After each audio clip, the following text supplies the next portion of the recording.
Hi hello అందరికీ నమస్కారం. నేను మీ Priya. Welcome back to Aadya media. ఈరోజు మనతో ఏపీ పాలిటిక్స్ డిస్కస్ చేయడానికి రాజకీయ విశ్లేషకులు అడిసిమిల్లి శ్రీనివాసరావు గారు ఉన్నారు. ఆయనతో మాట్లాడదాం. నమస్తే సార్. నమస్కారం అండి. సహజంగా జగన్మోహన్ రెడ్డి గారు ప్రసంగం ఇచ్చారంటే అందులో చంద్రబాబు నాయుడు గారిని, పవన్ కళ్యాణ్ గారిని, ఎల్లో మీడియాని తిడుతుంటారు. అయితే పార్వతీపురంలో ఆయన బహిరంగ సభలో మాట్లాడుతూ మనం 3 కోతుల్ని చూస్తుంటాము, చెడు మాట్లాడవద్దు, చెడు వినవద్దు, చెడు చూడవద్దు అని చెప్తాయి. కానీ మన రాష్ట్రంలో 4 కోతులు ఉన్నాయి, చెడు మాట్లాడాలి, మంచి మాట్లాడవద్దు, మంచి వినవద్దు, మంచి చూడవద్దు అని చెప్తాయి అని కౌంటర్ ఇచ్చారు. ఆ 4 కోతులు ఎవరు? 4 కోతులు ఏంటంటే ఐపాక్ టీం ఒకటి, సోషల్ మీడియా సైకో బ్యాచ్ ఒకటి, రాజకీయ నాయకులు బూట్లు లాగుతున్న అధికారులు ఒకటి, బానిసత్వం చేస్తున్న వాళ్ళ నాయకులు, ఈ 4 వాళ్ళే కదా. ఇప్పుడు ఆ ప్రసంగం నేనే విన్నాను. మనం అలాంటి మాటలు మాట్లాడకుండా ఉంటే చాలా మంచిది జగన్మోహన్ రెడ్డి గారు. ఎందుకంటే ఆయనకు అసలు సూట్ అవ్వదు ఈ మాటలు. గాంధీ గారు చెప్పిన గౌతమములో ఎప్పుడు సత్యమే మాట్లాడండి, వీళ్ళు పొట్టగొత్త అబద్ధాలు కదా అన్నీ. అది డే బిగినింగ్ ఆయన రాజకీయం మొదలుపెట్టి ఓదార్పు వార్తలు మొదలెట్టిన దగ్గర నుంచే అసలు అన్ని అబద్ధాలే కదా. రాష్ట్రంలో ఎవరన్నా వాళ్ళ నాన్నగారు చచ్చిపోయాడని చెప్పి చచ్చిపోయారా? వాళ్ళ ఇంట్లో ఎవరికీ జ్వరం కూడా రాలేదు. ఇప్పుడు ఈయన, వీళ్ళ చెల్లెలు, వాళ్ళ అమ్మగారు తొమ్ము కింద ఉన్నారు. వైఎస్ ఫ్యామిలీ 3 మంది. వాళ్ళు ఎవరికైనా కాలు నొప్పి కానీ కడుపు నొప్పి కానీ వచ్చింది ఎవరికైనా? రాలేదు కదా. వచ్చినట్టు వార్తలు ఏమి వినలేదు మనం. పైగా వీళ్ళ చెల్లెలు గారు ఆ వార్త తెలిసిన రోజు టెన్షన్ ఎందుకని హాయిగా పడుకుని పొద్దున్న లేచాను అన్నది ఒక మీడియాకి ఇంటర్వ్యూ ఇస్తా. రాష్ట్రంలో మాత్రం చచ్చిపోయారంట. అది అబద్ధమే కదా. అసలు ఆ అబద్ధాల పునాది మీద నిర్మించి నువ్వు రాజకీయాల్లో ఇలాంటి రకరకాలు ఉంటాయి కాబట్టి పట్టించుకోరు జనం. కానీ నువ్వేమన్నా చెప్పి అధికారంలో రండి, తప్పు కాదు. కానీ ఇవన్నీ ఎలక్ట్రానిక్ మీద పడేయకూడదు కదా. 36 మంది కమిటీ ఎస్పీలన్నీ, పింక్ డైమండ్, ఇవన్నీ ఎవరు మాట్లాడిచ్చారు? ఆ వనజాక్షన్ ఉంది, ఆవిడ కనీసం టచ్ కూడా చేయలేదు ఎవరు ఉన్నాయి. అది పెద్ద రభస చేసేసి ఇప్పటికీ మాట్లాడుతూ ఉంటారు. ఎన్ని అబద్ధాలు కదా, పచ్చి అబద్ధాలు కదా ఇవన్నీ. ఇన్సైడర్ ట్రేడింగ్ జరిగిందని, అదని, ఇదని. ఇప్పుడు ఏమీ మొహమాట లేకుండా, అస్సలు జంకు గొంకు లేకుండా బరితెగించి అబద్ధం ఆడతారు. అనేక 1-2 అయితే చెప్తామని, వందలాది అబద్ధాలు. అసలు తెల్లారు లెగితే అబద్ధమే. అసలు ఇప్పుడు మాట్లాడేది కూడా అబద్ధమే కదా. కాబట్టి ఇటువంటి మాటలు ఆయన ఎంత తక్కువ మాట్లాడితే అంత ఆయనకి శ్రేయస్కరం. జనరల్గా టీడీపీ అంటేనే తినుకో, దున్నుకో, పంచుకో. సో ఒళ్ళంతా కుళ్ళు కుతంత్రాలతో నిండిపోయిన టీడీపీ అధినేత చంద్రబాబు నాయుడు గారు ప్రజలకి మంచి చేస్తుంటే జీర్ణించుకోలేకపోతున్నారు అంటున్నారు ఈయన. దీనికి మీరు ఏ విధంగా స్పందిస్తారు? సాధారణంగా కుళ్ళుపోతాడని ఎవరు అంటారు? సపోజ్ మీరు స్కూల్లో చదువుకున్నప్పుడు మీరు మంచి డ్రాయింగ్ వేస్తారనుకోండి. ఈ పుస్తకం మీద అందంగా కూర్చుని ఒబ్బడిగా తల ఎలాగ అనుకుని బొట్టెట్టుకుని చాక్లెట్ నోట్లో పడేసుకుని ఓ బొమ్మ వేస్తారు. చూసి మీ పక్కన మీ ఫ్రెండ్ ఉంటుంది, ఇలా చెరిపేసింది అనుకో, మీరు కుళ్ళిపోతా, మీ ఫ్రెండ్ కుళ్ళిపోతా? ఫ్రెండే కుళ్ళిపోతా. అవునా? అందంగా అమరావతికి భూమి సమీకరించి, అసెంబ్లీ కట్టి, సెక్రటేరియట్ కట్టి, హైకోర్టు కట్టి, అధికారులకి నివాస గృహాలు కట్టి, అక్కడ టిట్కోళ్ళు 5,000 మంది టిట్కోళ్ళు కట్టి, రోడ్లు వేసి, దాన్ని విస్తరించి కంపెనీలు తీసుకొస్తానికి ప్రయత్నం చేస్తే అతను కుళ్ళిపోతాడా? వచ్చిన తర్వాత వెంటనే ఇది శ్మశానము, ఎడారి, ముంపు ప్రాంతము అని చెప్పి ₹1 పెట్టుబడి పెట్టకుండా, సిగ్గు లేకుండా వాళ్ళు కట్టిన దాంట్లో వీళ్ళు ఉంటా, రోడ్లు కూడా తవ్వుకుపోయి చిందరవందర చేసేసి ఇవాళ అక్కడ R5 జోన్ అని ఇళ్ల స్థలాలు ఇవ్వటం, అక్కడి నుంచో తీసుకొచ్చి ఇళ్ల స్థలాలు ఇవ్వటం, ఆ నగరం తాలూకు స్ట్రక్చర్ పాడు చేయటం, ఎవరిది కుళ్ళిపోతాను? మీరు చెప్పండి. మీరే, నేను అడిగిన దానికి మీరు ఒక ప్రశ్న అడిగారు. ఈ 2 ఆటలు ఎవరిది కుళ్ళిపోతాను అనిపిస్తుంది మీకు? పోనీ అర్థమైంది, నాకు అర్థమైంది. చెప్పలేరు, చెప్పాలి, పబ్లిక్కి తెలియాలండి. సరే, కుళ్ళుబోతుదనానికి బ్రాండ్ అంబాసిడర్ వాళ్ళ నాన్నగారి దగ్గర నుంచి ఉంది. ఎందుకంటే వాళ్ళ నాన్నగారు చంద్రబాబు నాయుడు గారు ఒకేసారి కెరీర్ స్టార్ట్ చేశారు. చంద్రబాబు నాయుడు గారికి ఆయనకి మంత్రి పదవులు వచ్చినాయి. ఆయన ఎప్పుడు కాంగ్రెస్ టీడీపీ వచ్చిన తర్వాత కాంగ్రెస్ మట్టుకుంటూ పోయింది. ఒకవేళ కాంగ్రెస్ గెలిచినప్పుడు కూడా ఆయనకి అవకాశం లేకుండా పోయింది. చంద్రబాబు గారు మంత్రి అయిపోయాడు, టక్మన్ ముఖ్యమంత్రి అయిపోయాడు. మళ్ళీ ముఖ్యమంత్రిగా రెండోసారి ఈయన వాళ్ళ నాన్నగారి నాయకత్వం ఉన్నప్పుడే గెలిచేసాడు. వాళ్ళిద్దరు ఫ్రెండ్సే. మెల్లమెల్లగా వాళ్ళకి ఒక రకమైన ఈర్ష్యాద్వేషాలు వచ్చేసినాయి. ఈయన మీద చెడు ప్రచారం మొదలెట్టాడు. అబద్ధాలు, లేకపోతే వ్యవసాయం దండగా అన్నాడు. ఇప్పుడు ఒక వ్యక్తిని రాజకీయంగా విమర్శించలేనప్పుడు ఏదో రకమైన బురద చల్లుతారు. అది మొదలెట్టారు. అదే ఈయన కంటిన్యూ చేస్తున్నాడు. మనం కొంతమంది మన మాట 100 మంది వినకపోయినా ఒక్కోసారి 50 మంది అంటారు, ఒకసారి 60 మంది అంటారు, ఒకసారి 10 మంది అన్న వింటారు కదా. అందుకని ఈయన ఇలాంటి మాటలు మాట్లాడతాడు. అసలు నిర్మించేవాడు కుళ్ళిపోతాడా, కూల్చేవాడు కుళ్ళిపోతాడా అంటే మనం ఏం చెప్తాం? కూల్చేవాడే కదా. ఇప్పుడు ప్రజావేదిక చంద్రబాబు నిర్మించాడు, దాన్ని ఎవరు కూల్చారు? అర్థమైంది కదా. పోలవరాన్ని 70% నిర్మించాడు ఆయన. ఇప్పుడు దాని ఆ గోడలవి కూడా పడిపోయేలా ఉన్నాయట. దీంట్లో ఎవరు కూలిపోతాడు అంటే ఒక రాష్ట్రాన్ని కానీ ప్రజలు కానీ తనకి ఇచ్చిన బాధ్యత నిర్వహిస్తే ప్రజలు బాధ్యత ఇచ్చారు కదా. అందంగా అందుకుని వాళ్ళ ఆరాధన వాళ్ళ అభిమానాన్ని ఇంకా పెంచుకునే విధంగా చేయకుండా వాళ్ళని హింస పెట్టి కూడా ఆడుకుళ్ళిపోతాడా? మీ మీ నా భవిష్యత్తుకి మీది భరోసా అంటున్నాడు. చంద్రబాబు గారేమో మీ భవిష్యత్తుకి నాది భరోసా అంటున్నాడు. భరోసా ఇచ్చి ఓడు కుళ్ళిపోతాడా, భరోసా అడిగి ఓడు కుళ్ళిపోతాడా? ఇది గమనించుకోవాలి కదా. కాబట్టి ఇలాగే ఫేక్ మాటలు మాట్లాడుతూ పచ్చి అబద్ధాలు మాట్లాడుతూ మనం ఏం చెప్పినా అందుకునే విని విసుకొచ్చి సభల్లోంచి లేచి పారిపోతున్నారు జనం. అది వాళ్ళకి స్పష్టంగా ఉంది. అయినా సరే ఒక చెత్త చాంచల్యం, చెత్త భ్రమ అంటారు, ఇల్యూషన్ అందులో ఉండి మనకు తిరగలేదు, మనం బటన్ నొక్కుతున్నాం, మనం డబ్బులు వేస్తున్నాం, మనం మళ్ళీ మనమే గెలుస్తాం అని చెప్తూ ఉంటారు పక్కోళ్ళు. అతను కూడా అలా భావిస్తాడు, మళ్ళీ మనమే రాబోతున్నాం ఆయన నమ్మాలి. ఫస్ట్ నేను నమ్మాలి కదా నేను చెప్పింది. అలాగే అతను ఆయన నమ్ముతున్నాడు, అందుకు చెప్తున్నాడు జనాలకి. గతంలో పవన్ కళ్యాణ్ గారు టీడీపీతో పొత్తు పెట్టుకున్నప్పుడు ఈయన ఎటువంటి మాటలు అనడము, బూతులు తిట్టడం జరగలేదు. కానీ ఇప్పుడు ఈయన అధికారంలోకి వచ్చిన తర్వాత చంద్రబాబు నాయుడు గారికి అధికారం కావాలనే చంద్రబాబు నాయుడు గారు పవన్ కళ్యాణ్తో జగన్ గారిని తిట్టిస్తున్నారు అనేసి, బూతులు అనిపిస్తున్నారు అనేసి అంటున్నారు జగన్ గారు. దీనికి మీరేమంటారు? ఇప్పుడు పవన్ కళ్యాణ్ గారు ప్రభావం ఆయన ఊహించలేదు. వాళ్ళు ఏంటంటే గత ఎన్నికల్లో 2014లో పవన్ కళ్యాణ్ గారు బీజేపీకి మద్దతు ఇచ్చాడు. బీజేపీ టీడీపీతో పొత్తు పెట్టుకుంది కాబట్టి ఆయన ఆ కూటమికి మద్దతు ఇచ్చాడు. 2019లో విడిగా పోటీ చేశాడు కదా ఆయన. ఇప్పుడు ఈ అరాచకం చూసిన తర్వాత ప్రతిపక్ష ప్రభుత్వ వ్యతిరేక ఓటు చేయాలనివ్వనన్నాడు ఆయన. అన్న మాట ఒక్క మాట. మరి ఆయన వల్ల ప్రభావం లేకపోతే, ఆయన వల్ల ఏం సాగకపోతే ఎందుకు లిక్కుపాటు? వాడు ఎలా పోతే మీకెందుకు? వాళ్ళు ఇద్దరు కలిసి వస్తారా, ముగ్గురు కలిసి వస్తారా, లేకపోతే ఒకళ్ళు ముంగుని వస్తారా, పడుకుని పాక్కుంటూ వస్తారా? నీకెందుకు? నీకు దమ్ము ధైర్యం ఉండి నువ్వు తోపు తురుముగాను అయితే ఇద్దరు కాదయా 10 మంది రండి అని చెప్పాలి. అలా చెప్పకుండా మీరు విడిగా రండి, చొక్కా వేసుకోవద్దు, మీరు డ్రైవర్ కట్టుకోకూడదు, ఇలాంటివి మాట్లాడి ఆడకూడదు కదా. రండిరా ఎంతమంది వస్తారు రండి అనాలి. దమ్ము అంటే అది. అంటే పవన్ కళ్యాణ్ గారిని అప్పుడు తిట్టినాడు, ఇప్పుడు ఎందుకు తిట్టాడంటే పవన్ కళ్యాణ్ గారు అంటే అతను ఈర్ష్య. పవన్ కళ్యాణ్ గారికి కొంచెం అతని కన్నా బాగుంటాడు, హీరో కదా, చూడొచ్చు కదా. కొంతమందికి ఒక్కొక్కరికి ఒకళ్ళ మీద ఎందుకు కోపం ఉంటుంది అంటే కారణాలు ఉండవు. పవన్ కళ్యాణ్ గారిని ద్వేషించాల్సిన కారణం ఏముంది?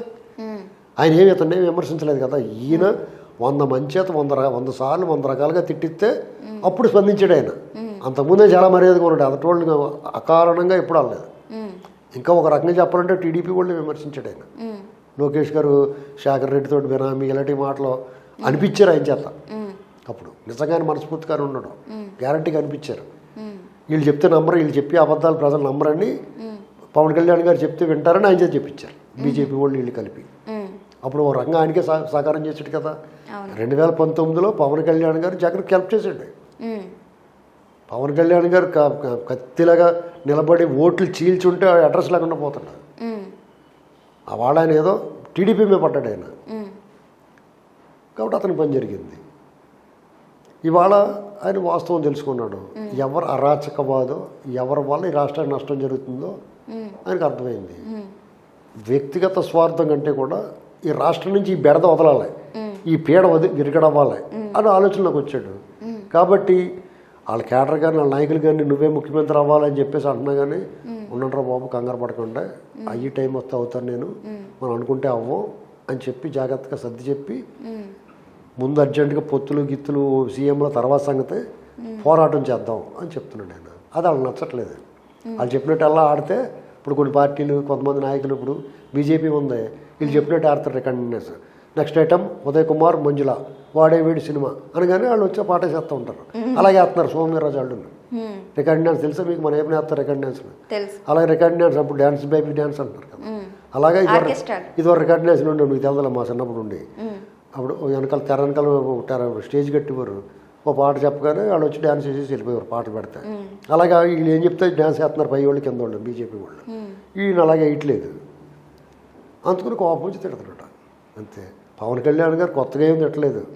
వాళ్ళు తెగ తిడితే వాళ్ళు తిట్టిన దాంట్లో 10వ వంతు తిట్టాడు. పవన్ కళ్యాణ్ గారు కూడా పూర్తిగా తిడతాడు, చెవుల్లోంచి రక్తం వచ్చేస్తారు. ఎక్కడ తగ్గుతున్నారు? వీళ్ళు ఒక్క చెప్పు చూపిస్తే వీళ్ళు 2 చెప్పులు చూపిస్తున్నారు కదా, ఎక్కడ తగ్గుతున్నారు?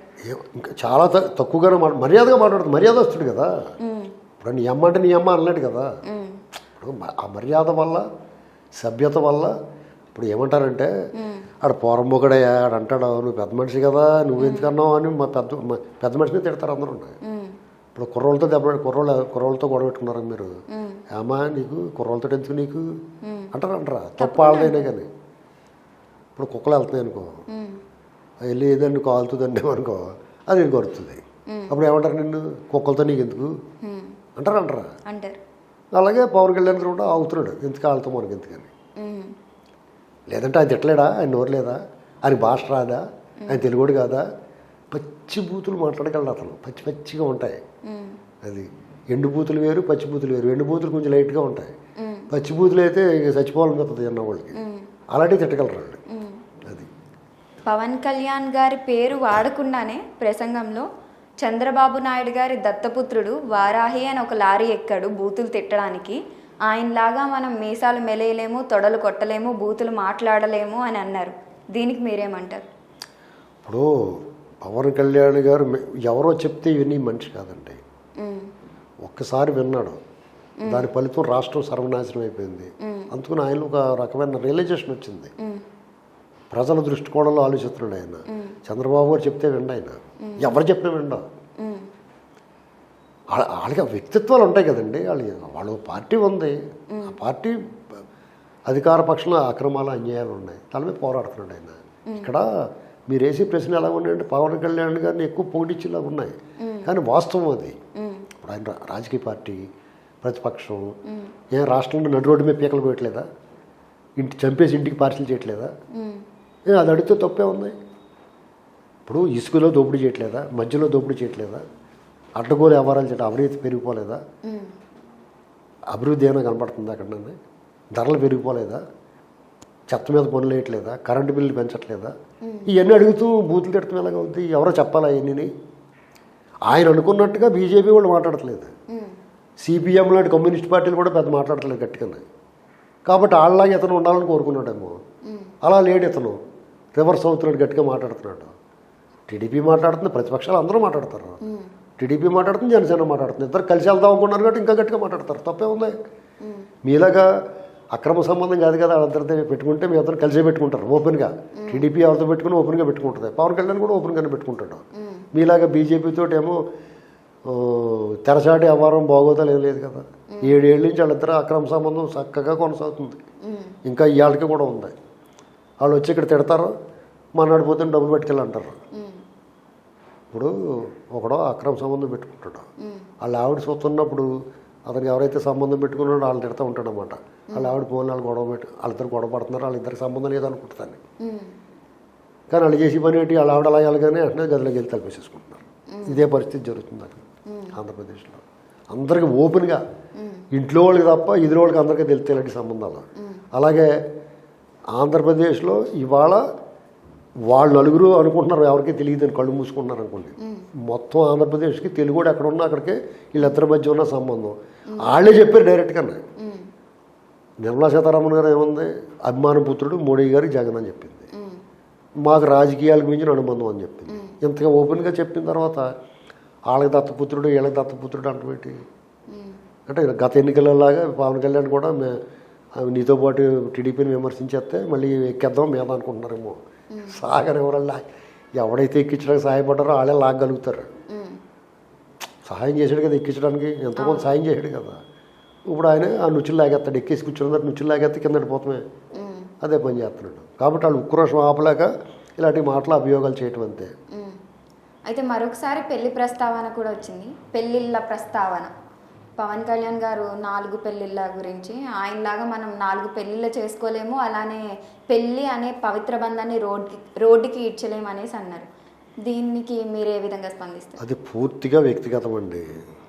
ఒకడు ఎన్ని పెళ్ళిళ్ళు చేసుకోవాలి చేసుకోకూడదు అది లా బైండ్ సిటిజన్, చట్టానికి లోబడి అతను 100 చేసుకుంటే ఏంటి అభ్యంతరం? నీ చేతనైతే నువ్వు చేసుకో, అతను చేతనైంది చేసుకుంటూ అంటారు వాళ్ళ వైపు నుంచి. లేదా అతను ఒక భార్య ఉండగా ఇంకో భార్యను చేసుకొచ్చి వాళ్ళ మీద ఏమైనా కేసులు పెట్టారు, ఆయన మీద నన్ను హెరాస్మెంట్ చేస్తాను నేను కేసు పెట్టలేదు కదా, అందంగా విడిపోతున్నారు, ఎవరి దారాలు చూసుకుంటున్నారా. ఆ విడిపోయిన రేణుక దేశే కూడా పవన్ కళ్యాణ్ గారు మంచోడనే చెప్తుంది. మరి ఇంకేంటి మీకేంటి నొప్పి, వాళ్ళకి లేని బాధ, కందకలేని దూరత కత్తిపెట్టకి ఎందుకు? ఆ పెళ్ళిళ్ళ విషయంలో పవన్ కళ్యాణ్ గారు అనడానికి సరిపోరండి. ఎవడు ఎంతమంది ఎన్ని రకాలుగా ఆడవట్లేదండి. అసలు ఎవడన్నా గుండెల మీద చేసి చెప్పమండి, ఎవడన్నా వీళ్ళ పద్ధతిలా వీళ్ళ గుండెల మీద చేసి చెప్పమనండి. మేము ఏకపత్నియుతులం, శ్రీరామచంద్రుడు వారసులు, మేము మా భార్యను తప్ప పరస్త్రీ వంక కన్నెత్తి కూడా చూడము, వాళ్ళ పాదాల వంక మాత్రమే చూస్తాం, ముఖం కూడా చూడము అని చెప్పమనండి. గుండెల మీద చేసుకున్న పిల్లల మీద ప్రమాణం చేసి ఎవడన్నా సరే. ఎదటవాడికి చెప్పేటందుకు నీతులు ఉంటాయని చెప్పాడు శ్రీనారాయణ రెడ్డి గారు ఎప్పుడో, ఆత్రేయ గారు ఎప్పుడో ప్రేమనగర్ సినిమాలో ఉండి. ఇలాంటి వాళ్ళు చూసే వీళ్ళందరూ నిప్పర్తులు. అతను ధైర్యంగా చేసుకున్నాడు ఓపెన్ గారా.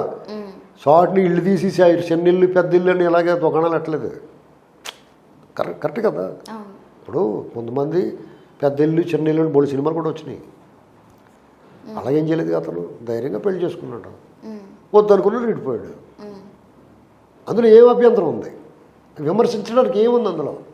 ఏమీ లేక అతను అధికారంలో లేడు, అతని మీద అవినీతి ఆరోపణలు 1,00,000 కోట్లు కొట్టేసాడని చెప్పడానికి ఏం లేదు. లేకపోతే ఇంత అరాచకం చేసాడు, లేకపోతే అధికారంలో ఉంటే కదా అలాంటివన్నీ వస్తాయి. అలాంటివి ఏమి అనడానికి లేక అతని వ్యక్తిత్వం మీద పడుతున్నారు. పోనీ అతని వ్యక్తిత్వం ఎలాంటిది? ₹1 సినిమాలో ₹1 సంపాదింతో పావలా పెడుతున్నాడు కదా ఎవడో ఒకటికి ఏదో రూపంలో. నువ్వేం పెట్టు, ఎప్పుడూ పెట్టావా ఎవరికన్నా? నేను చూడలేదు ఆయన పావలా ఇస్తాం ఎవరికన్నా. కాబట్టి ఏమీ లేనప్పుడు విమర్శలు వ్యక్తిగతానికి వెళ్తారు. ఇప్పుడు వాళ్ళ పార్టీలో ఎంతమంది ఉన్నారు ఎలాంటి వాళ్ళు? కాశీనవాళ్ళ టైపు ఉన్నారు కదా, అది ఎలాంటి మనుషులు ఉన్నారు? అసలు డైరెక్ట్ పబ్లిక్గా బట్టలు పీసేసి కూడా ఉన్నారు, ఓపెన్గా మాట్లాడుకుని కూడా ఉన్నారు. గంటలని 6 గంటలని రకరకాల అసలు రొచ్చు అవన్నీ వాళ్ళు ముట్టు కింద పెట్టుకుని ఎదుటి ఎలాగంటారు? ఆయన మాత్రం నిప్పడతా ఆయన ఉంటుంది కదా. ఎవరో ఒకళ్ళకి ఏదో ఇలాంటి అఫైర్లు గట్ట లేకుండా ఎవరో ఉండరండి.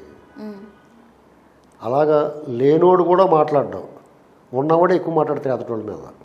ఎఫ్ఐఆర్లు గట్ట అన్నీ ఉండి ఆడు ఉండిన మచ్చలు ఉంటాయి, ఎదుటోళ్ళు ఆడు ఉండిన మచ్చలు ఉన్నాయంటారు. ఏంటి ఆడిని ఇంటికి కల్పించుకుందామని.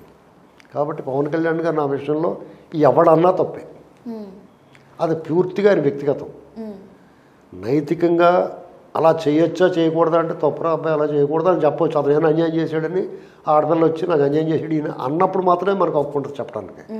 వాళ్ళు శుభ్రంగా వాళ్ళు గొడవలు పడుతున్నారు హ్యాపీగానే, మీకెందుకు నొప్పి? అసలు సుప్రీంకోర్టు ఏం చెప్పిందంటే ఒక ఆడ మగ ఇష్టపడితే వాళ్ళ జోలికి వెళ్ళకంటారు బాబు అని చెప్పింది. ఇంకా అంతకన్నా ఏం కావాలి? మన భారత న్యాయస్థానాల్లో చెప్పిన తర్వాత వీటి గురించి ఎక్కువ మాట్లాడుకోవడం అనవసరం. అలా మాట్లాడినోడు నోరు చెడిపోతే తప్ప అవతలోడికి చిన్న వెంటుకు ముక్కు కూడా ఉండదు. అది పైగా అలవాటైపోయి అతను హీరోయిజం కింద ఉంటుంది. ఆడ అందంగా బాగున్నాడు కాబట్టి ఆడ 2-3 పెళ్ళిళ్ళు చేసుకున్నాడు. నువ్వే నీ వాటం చూసి 4 పెళ్ళిళ్ళు చేసుకోవడం కరెక్ట్ అంటున్నారా మీరు? 4 పెళ్ళిళ్ళు చేసుకుని 4 దుకాణాలు పెడతాం తప్పే అయి ఉండొచ్చేమో కానీ అతను ఒక పెళ్లి చేసుకున్నాడు. వైవాహిక జీవితం పొసగలేదు, సరిగ్గా నడవట్లేదు. అంటే అలాగే తిట్టుకుంటా తిమ్ముకుంటా ఒకళ్ళ మీద ఒకళ్ళ కోపపడతా ద్వేషించుకుంటా కలిసి ఉండాలంటారా మీరు?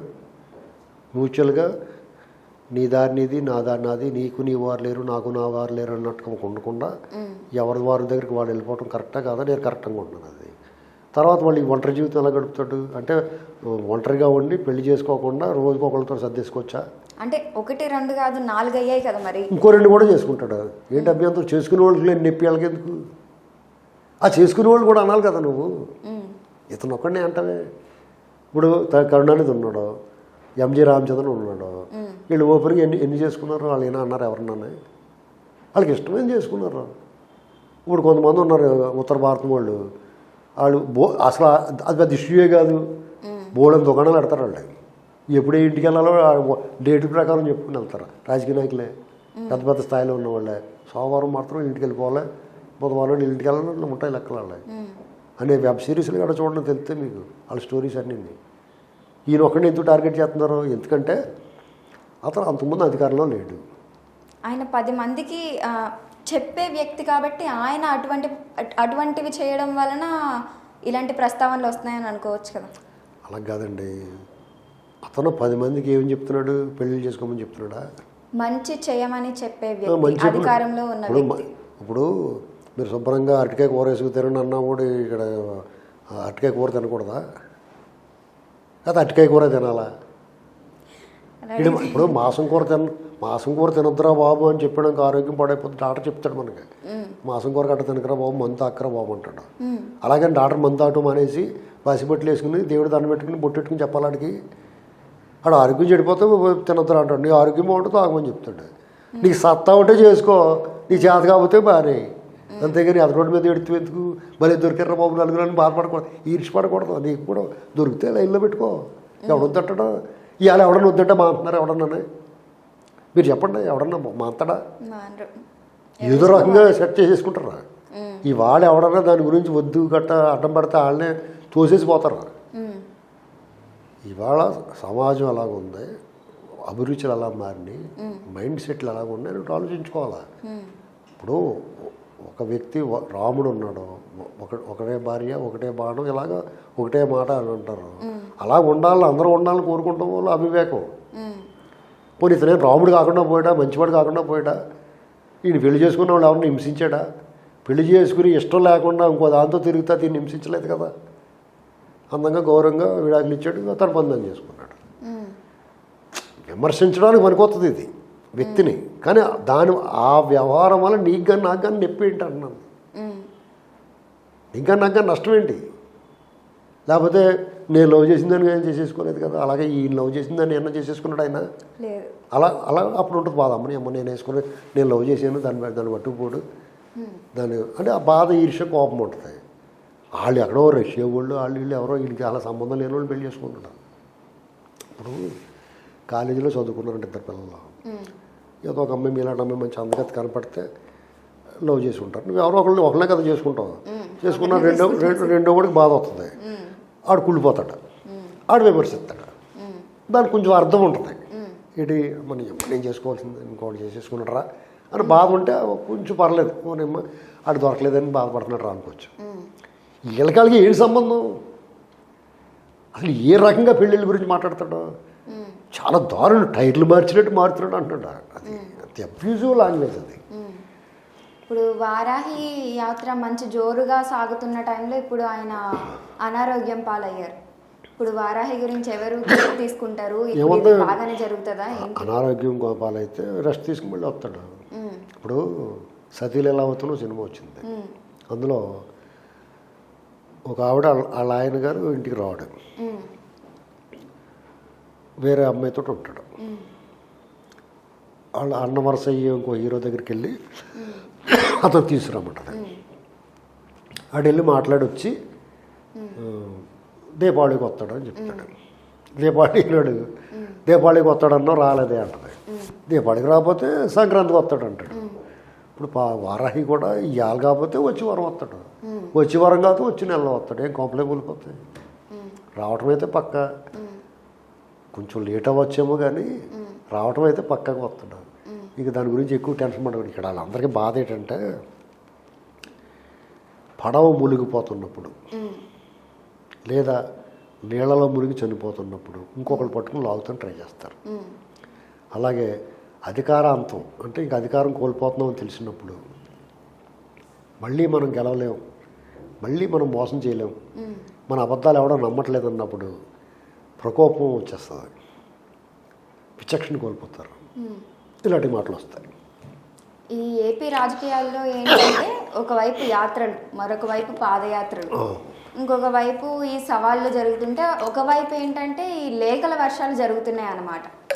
ఒకరికొకరు లేఖలు రాసుకుని పిచ్చెక్కిచ్చేస్తున్నారు.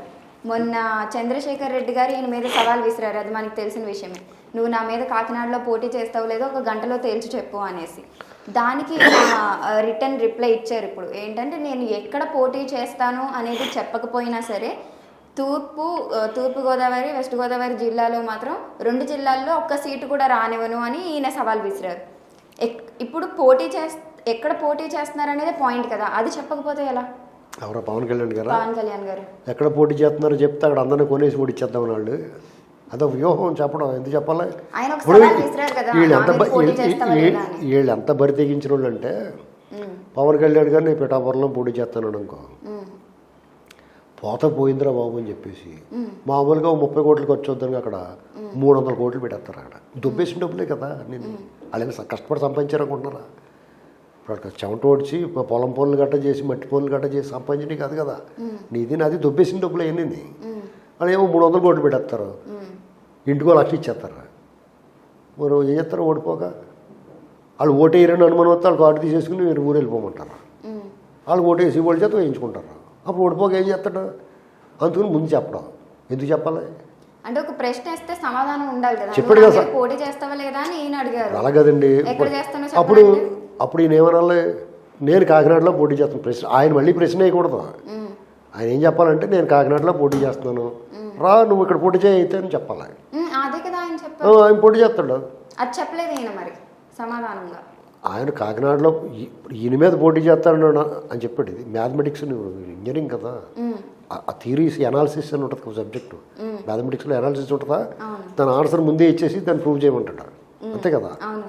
ముందు ఆన్సర్ చెప్పేస్తాడు తీరం తాలూకుది, ముందు దాని రిజల్ట్ చెప్పేసి అది ఎలా వచ్చిందో చెప్పంటాడు. అవును కదా. ఆయన వేసిన ప్రశ్నలోనూ పవన్ కళ్యాణ్ గారు చెప్పిన దాంట్లోనే ఆన్సర్ ఉంది. ఏంటిదంటే నేను నీ మీద పోటీ చేస్తాను అన్నాడు. అంటే చంద్రశేఖర్ రెడ్డి గారు కాకినాడలో పోటీ చేస్తాడంటే ఈయన అక్కడే పోటీ చేస్తున్నట్టు కదా. ఇంకేంటి ఆన్సర్ వచ్చేసింది కదా. హెన్స్ ప్రూవ్డ్ అంతే కదా. ఇప్పుడు అనేక థియరమ్స్ ఉన్నాయి మ్యాథమెటిక్స్ కాబట్టి అందులో ముందు ఆ ఎనాలిసిస్ అనే సబ్జెక్ట్లో ముందు థియరము దాని తాలూకు రిజల్ట్ సూత్రం చెప్పేస్తాడు. చెప్పేసి అది ఎలా ప్రూవ్ అయిందో చెప్పమంటాడు. ఈయన చెప్పేసాడు కదా. ఆడు మళ్ళీ దాన్ని ప్రత్యేకించి ప్రశ్న నువ్వు ఎక్కడ పోటీ చేస్తావు అంటే నువ్వు ఎక్కడ చేస్తా అక్కడే చేస్తాడు. ఇప్పుడు నేను కాకినాడ అన్నాడు అనుకో, అతను కాకినాడ మానేసి పిఠాపురం వెళ్ళిపోవడం అనుకో ఏం చేస్తాడు? ఇప్పుడు ఆయన కాకినాడలో పోటీ చేస్తున్నాడు కదా అని పవన్ కళ్యాణ్ గారు ముందు చెప్పేసాడు అనుకో, నేను కాకినాడలో చేస్తున్నాను అనుకో, ఓరి బాబు అని అనపరిచిపోయాడు అతను. వాళ్ళు రెడ్లు కట్ట ఎక్కుంటారండి. మరి ఈయన దెబ్బైపోతాడు కదా. ఇప్పుడు ఈయన మాట వాళ్ళు చెప్పినట్టు వాళ్ళు మాట మార్చినట్టు ఈయన మార్చలేడు కదా. అందుకుని నువ్వు ఎక్కడ పోటీ చేస్తా అక్కడ పోటీ చేస్తా, నా మీద పోటీ చేసి దమ్ముందా అని అడిగాడు ఈయన. Thank you so much sir. Right. So చూసారు కదా, ఇది వాల్టీ ట్రెండింగ్ న్యూస్. మరిన్ని ఇంట్రెస్టింగ్ న్యూస్తో మళ్ళీ మీ ముందు ఉంటుంది ఆద్యా మీడియా.